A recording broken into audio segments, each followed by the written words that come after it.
Hi friends, welcome to the brand new episode of Breaking the Fourth Wall with AJ. 2020 വർഷം തീരാറായി. ഇപ്പോൾ നിങ്ങൾ social മീഡിയയിലും മറ്റുമായിട്ട് കേട്ടു തുടങ്ങിയിട്ടുണ്ടാവും ഇലക്ഷൻ വാർത്തകൾ. ഇലക്ഷൻ വരാറായി.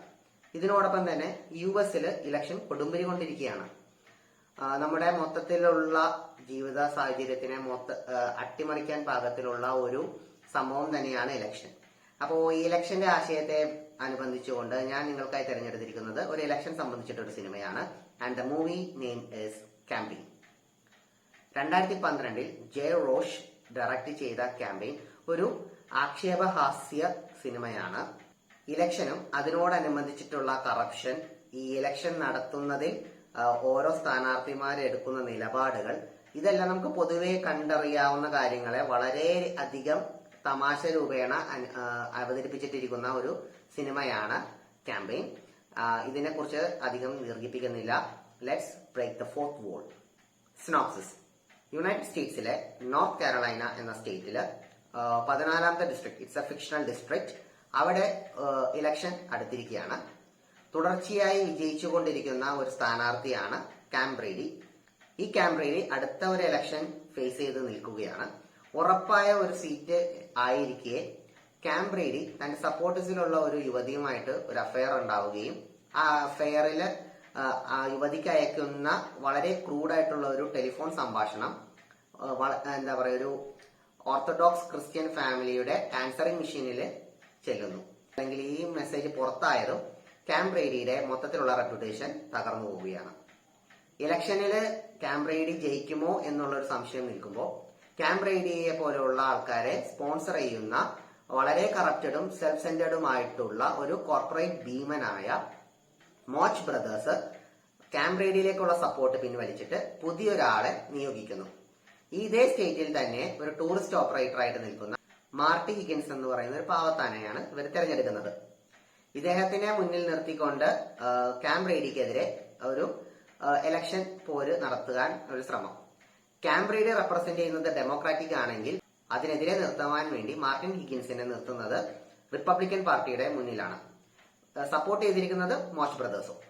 എന്നാൽ ഈ ഒരു തീരുമാനം കാമിനെ ചൊടിപ്പിക്കുന്നു. കാം അപ്പോൾ തന്നെ മാന്യമായ രീതിയിൽ പാരവെപ്പ് പരിപാടികൾ ആരംഭിക്കുകയാണ്.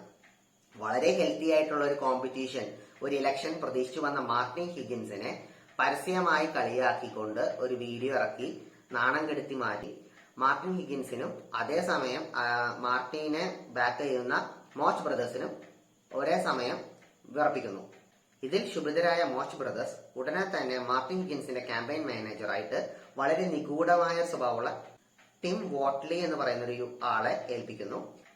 ടിം വോട്ട്ലി വന്നതിന് ശേഷം മാർട്ടിയുടെ ഔട്ട്ലുക്ക് മൊത്തത്തിൽ തന്നെ മാറ്റുകയും ഫാമിലി ആറ്റിറ്റ്യൂഡ് അങ്ങനെ എല്ലാം മാറ്റി കാം ബ്രേഡിക്ക് പറ്റിയൊരു ഒപ്പോണന്റിനെ തന്നെ അവിടെ ക്രിയേറ്റ് ചെയ്യുന്നു.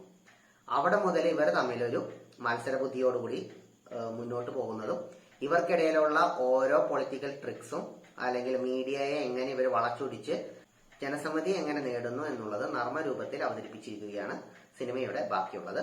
നിങ്ങൾ തുടർന്ന് കാണുക. ഇനി സിനിമയുടെ കാസ്റ്റ്.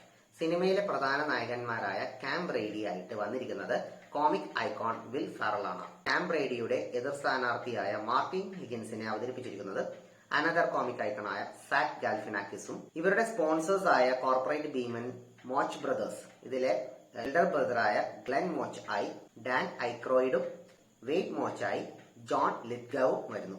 ഇനി മാർട്ടിയുടെ ക്യാമ്പയിൻ മാനേജറായ ടോം വാട്ട്ലി ആയിട്ട് ഡിലൻ മെക്ഡോമോണ്ടും കാം ബ്രേഡിയുടെ ക്യാമ്പയിൻ മാനേജറായിട്ട് ജെയ്സൺ സുഡേക്കിസും വരുന്നു. ഇനി സിനിമയുടെ ടെക്നിക്കൽ ഡീറ്റെയിൽസ്. സിനിമയുടെ ടെക്നിക്കൽ ഡീറ്റെയിൽസ് ഡിസ്കസ് ചെയ്യുമ്പോൾ ഇതിന്റെ മെയിൻ ആശയം എന്താണെന്നുള്ളത് ഒന്ന് പറഞ്ഞു പോവാം. കറന്റ് പൊളിറ്റിക്കൽ സെനാരിയോ അല്ലെങ്കിൽ ഇലക്ഷൻ ടാക്ടിക്സ്, ഇവയെ വളരെയധികം രൂക്ഷമായി വിമർശിക്കുന്ന ഒരു ആക്ഷേപഹാസ്യ സിനിമ തന്നെയാണ് ക്യാമ്പയിൻ. നല്ല കളർഫുള്ളായി എടുത്തിരിക്കുന്ന സിനിമയിൽ ഹ്യൂമറിനെ എംഫസൈസ് ചെയ്യാൻ വേണ്ടി പിങ്കും യെല്ലോയും ഷെയ്ഡിലുള്ള ഫ്രെയിമുകളാണ് സിനിമ മൊത്തം സെറ്റ് ചെയ്ത് വെച്ചിരിക്കുന്നത്. സർക്കാസ്റ്റിക് ഐറണി എലമെന്റ്സിന്റെ ഒപ്പം തന്നെ സ്ലാപ്സ്റ്റിക് കോമഡീസും സിറ്റുവേഷൻ കോമഡീസും കൊണ്ട് ഈ സിനിമ സമ്പന്നമാണ്. ഇതിനോടൊപ്പം ഒരു ഫുട് നോട്ട് പോലെ പറഞ്ഞുകൊണ്ട ഒരു കാര്യമാണ് നോർത്ത് കാരോളൈന എന്ന് പറയുന്ന സിറ്റിയെ പറ്റി. അവിടെയുള്ള ജനങ്ങൾ എല്ലാവരും തന്നെ വളരെയധികം റിലീജിയസ് ആയിട്ടുള്ള ആൾക്കാരാണ്. ഇതേ കൂടാതെ ക്യാപിറ്റലിസ്റ്റ് ഇന്ത്യകൾ, അതായത് കമ്മ്യൂണിസ്റ്റ് ചിന്തകളുള്ള ആൾക്കാരെ ശത്രുക്കളായി കാണുന്ന ഒരു പ്രത്യേകതരം ആറ്റിറ്റ്യൂഡുള്ള ജനങ്ങളാണ് അവിടെ ഉള്ളത്. ഈ ഒരു ആറ്റിറ്റ്യൂഡ് മനസ്സിലാക്കിക്കൊണ്ട് ഈ രണ്ടുപേരും ഇവരുടെ തന്നെ പല പല കാര്യങ്ങൾ, വളരെ ഇന്നസെന്റ് ആയിട്ടുള്ള കാര്യങ്ങളെ വളച്ചൊടിച്ച് ഇവരുടെ പൊളിറ്റിക്കൽ ഇഷ്യൂസ് അല്ലെങ്കിൽ ഇവരുടെ പേഴ്സണൽ ഗെയിനിന് വേണ്ടി വളച്ചൊടിക്കുന്ന ധാരാളം രംഗങ്ങളെ നർമ്മ രൂപേണ അവതരിപ്പിച്ചിട്ടുണ്ട്. പ്രത്യേകം എടുത്ത് പറയേണ്ടത് സാക് ഗലിഫിയാനക്കിസിന്റെയും വിൽ ഫെറലിന്റെ അഭിനയമാണ്. ഇവർ രണ്ടുപേരും മത്സരിച്ച് തന്നെയാണ് അഭിനയിക്കുന്നത്. ഓരോ ഡയലോഗുകളും കൗണ്ടറുകളായിക്കോട്ടെ നമുക്ക് നന്നായിട്ട് രസിക്കുന്ന ഡയലോഗുകളാണ് അതിനകത്ത് മൊത്തം. പിന്നെ ഒരുപാട് മത്സരിച്ച് നോക്കുകയാണെങ്കിൽ ചിലയിടത്തൊക്കെ ആയിട്ട് ഇത്തിരി ഒഫൻസീവ് ആയിട്ടുള്ള എലമെന്റ്സ് ഉണ്ടാവാം. അത് പക്ഷെ അവരുടെ ആ ഒരു സ്റ്റേറ്റിനെ കളിയാക്കിക്കൊണ്ടുള്ള ഒരു ആറ്റിറ്റ്യൂഡിൽ എടുത്തതാണ്.